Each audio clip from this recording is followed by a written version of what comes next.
Coba bayangin deh orang terkaya di Indonesia saat ini, dulunya adalah seorang sopir angkot. Ini bukan cerita film loh, tapi ini kisah nyata Prajogo Pangestu. Sebuah perjalanan yang luar biasa, dari jalanan berdebu di Kalimantan sampai ke puncak kekayaan. Cerita ini penuh dengan kerja keras, koneksi politik, dan manuver bisnis yang jenius banget. Yuk kita bedah sama-sama gimana semua ini bisa terjadi. Biar kebayang skalanya, kita ngomongin angka yang wow, gede banget. Pada puncaknya, kekayaan bersih Pak Prajogo itu menembus lebih dari 800 triliun rupiah. Angka segitu gak cuma bikin dia jadi orang nomor satu terkaya di Indonesia, tapi juga masuk jajaran elit dunia. Lihat deh perbandingannya. Dulu seorang sopir angkot yang trayeknya Singkawang Pontianak. Sekarang seorang konglomerat dengan kekayaan triliunan. Lompatannya kedengaran mustahil kan? Tapi ini beneran terjadi. Nah, pertanyaannya kan pasti gimana caranya? Apa rahasianya? Dalam beberapa menit ke depan kita akan kupas tuntas lapisan demi lapisan dari kisah yang super menakjubkan ini. Mulai dari awalnya yang sangat sederhana sampai jadi raksasa bisnis seperti sekarang. Oke, babak pertama. Dari angkot ke Raja Kayu. Kita mulai dari awal perjalanannya, yang sering banget disebut sebagai kisah from zero to hero yang sesungguhnya. Jadi, Pak Prajogo ini lahir dari keluarga yang sangat sederhana di pedalaman Kalimantan Barat. Ayahnya cuma seorang penyadap karet, dan karena kondisi ekonomi, pendidikannya pun terpaksa berhenti di bangku SMP. Dia sempat coba merantau ke Jakarta, tapi gagal. Akhirnya pulang kampung dan jadi sopir angkot sambil jualan bumbu dan ikan asin buat nyambung hidup. Dan disinilah hidupnya berubah 180 derajat. Saat lagi narik angkot, dia ketemu sama seorang pengusaha kayu besar dari Malaysia, namanya Burhan Urai. Pertemuan yang kelihatannya biasa aja ini ternyata jadi gerbang yang membuka seluruh masa depannya. Perkembangannya itu cepat banget. Dia mulai kerja tahun 69 dan cuma dalam 7 tahun, berkat kerja kerasnya, dia diangkat jadi general manager. Tapi ambisinya lebih besar dari itu.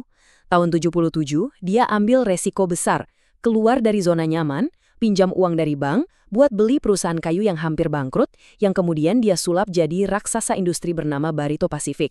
Lanjut ke bagian kedua, jembatan kekuasaan. Kisah kerja kerasnya memang luar biasa. Tapi, apa itu aja cukup?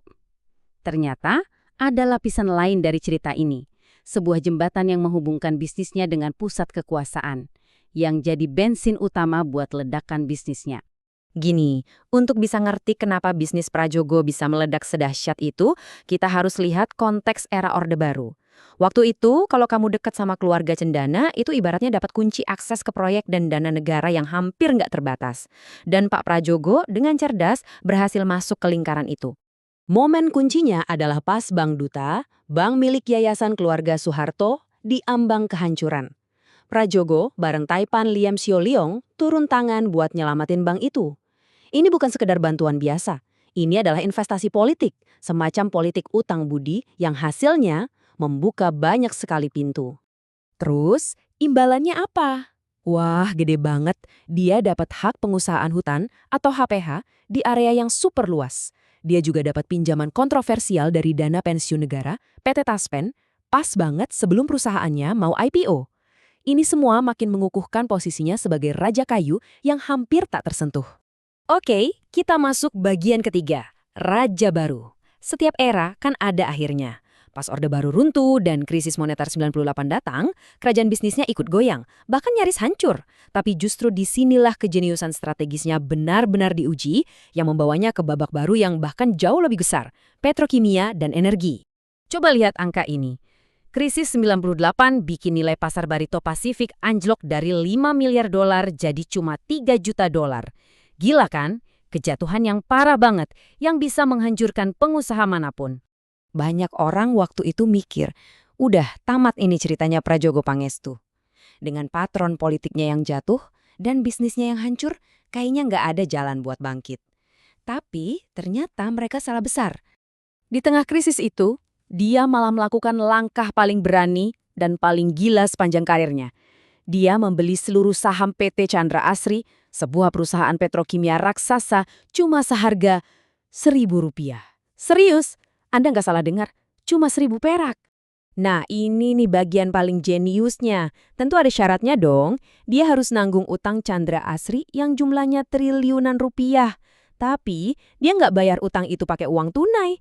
Dia pinter, dia negosiasi ulang sama para pemberi utang dan meyakinkan mereka untuk menukar utang itu jadi saham di perusahaan.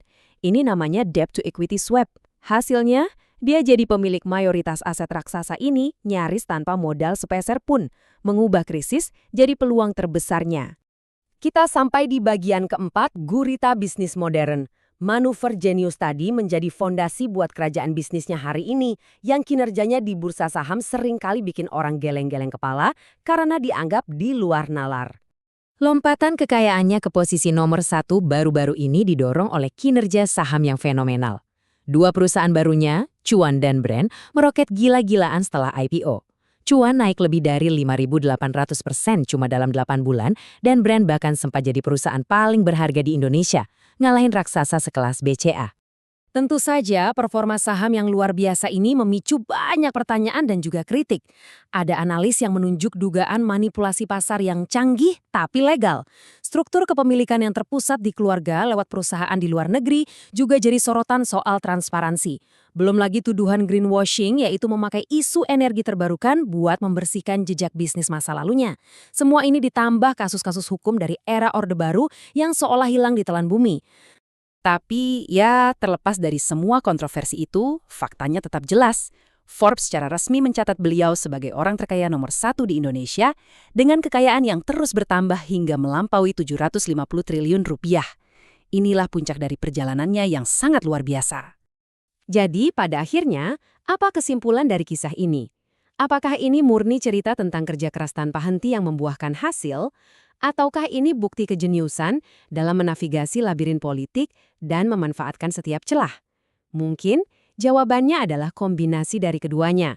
Meninggalkan kita dengan sebuah potret yang sangat kompleks tentang bagaimana sebuah kerajaan bisnis raksasa dibangun di Indonesia.